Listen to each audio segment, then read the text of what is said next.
So the first item of stock that's seen some work this month on Leith Central has been this 24.5 tonne coal open from Parkside Dundas, bought from their kit. This represents an MEO variant. I've got some more specific transfers to make this a little bit better on the way from Fox, and I've got two more of these in the queue to do. This is going to be the heaviest weathered one. What I've done is I've based the weathering on a picture from the very good site of Paul Burnett, who's got a lot of wagon pictures on there, and there's a lot of these rusted ones, as they would have been informing trains to metal colliery right up until the early 80s, where they were replaced by the smaller ore tippler wagons right through to the end of the 80s. So I intend to build a rake of these and also a rake of the smaller hoppers to represent those trains with their blue diesel haulage.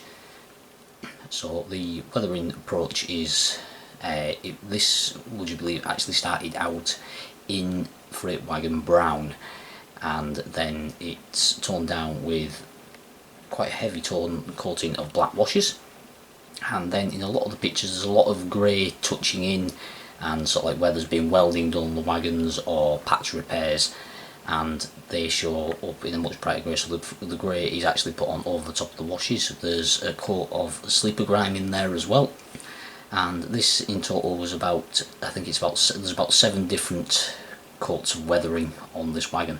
When I get to the next two, I'll probably do a more in-depth video on these, but I'm really happy with the way this has turned out. It looks like a really run down work stained wagon, and then coal loaded in the same way as you would stick down your ballast.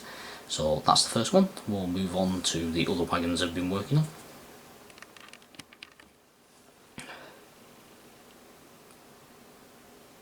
From the wagon that's seen the most work to the wagon that's seen the least, this is an Eastern Region 21 tonne loco coal hopper that I've just given an additional black wash to, just to tone down the sides. It was already weathered, but I've just added an extra layer of grime to it with the black wash method, and as you can see there, it's heavier in corners as well, and it just sort of picks out the detail, especially on those doors, a lot better. So that's the simplest weathering job done, and I'll now show you the weathering job I did on the Bachmann high fits. I've got some shots of the paint going onto them, so we'll take a look at them, and I'll get the finished ones put onto the little turntable here.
Okay, so I hope that gives you some idea of the approach I like to take with my weathering.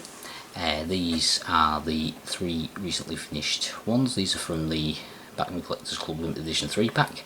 Just weathering them down to the same level as the rest of my high fits for the scrap train on Leith Central, which I've got a couple of shots of behind the 26 for you, which we'll get to next. I'll get onto the 26 once I give you a full revolution of these.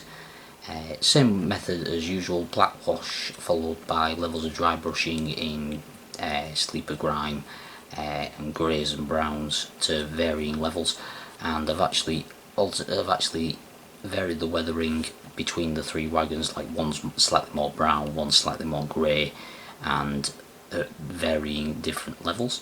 You'll notice if I bring this one forward here, the amount of brown on this back area here, so they're not uniform. There's different levels of weathering throughout. I've also painted some of the chalk panels black and left some of them in the printed grey, just to add another level of variation between the wagons. So that's now a nice lengthy set of similar wagons, but in varying degrees of weathering, which makes it an interesting looking train when mixed with the Bachmann factory weathering, which I might go over to bring them up to a similar level to the ones that these are at. But I've got 3 factory weathered ones in that rake, and I have now 7 of my own weathered ones, as well as some crew based China clay hoods from around the same period. So that's developing into a nice length train now, and I may extend it again in the future, but may add a couple of shock wagons into there based on the demolition trains that ran on the Somerset Dorset and also on the Waverley route. So the final weathering job this month has been a loco, so I'll get that up onto the turntable.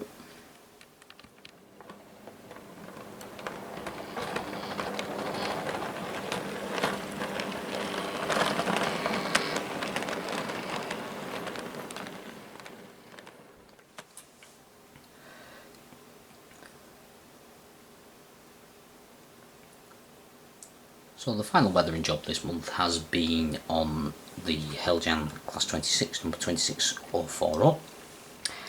This I did having found a really nice picture of it at Carlisle in roughly this condition, and I was spurred on by the recent video by Everard Junction weathering his locos, and I've used a similar technique here. If you want to go and check out Richard's video on that weathering, it is a really good informative video. I haven't done the airbrushing for the exhaust as yet, but the one difference between Richard's process and what I've done on this is I've put a heavy layer of dry brushing onto the bottom, because in all the photos I saw, this red stripe area here along the sole bar was pretty much brown. So I've basically given that a full neat coat of sleeper grime, and then picked out areas I noticed there was some clean areas under the doors and things, so I've just picked that off with a cotton wool bud. Streaking down the body side, and I've only fitted the detailing parts to one end of this loco for options of having the tension lock on the back for it so it can actually haul trains on Leith Central. And then the other side, one little feature of using the cotton wool bud technique I really like is the way you've got this sort of run-off line that's gone down across the double R road. I quite like that little detail there. And if I bring you up to the roof, you can see by using the cross movement technique that Richard describes how you get a nice effect on the roof. The only part leaving some work needed is just the exhaust dust either side of the exhaust port, which I'll get round to getting down and done once I get down to the club and can get my hands on the airbrush. So that's the weathering that's gone on this month. I'll go over some other little jobs that have been going on Leith Central as well now.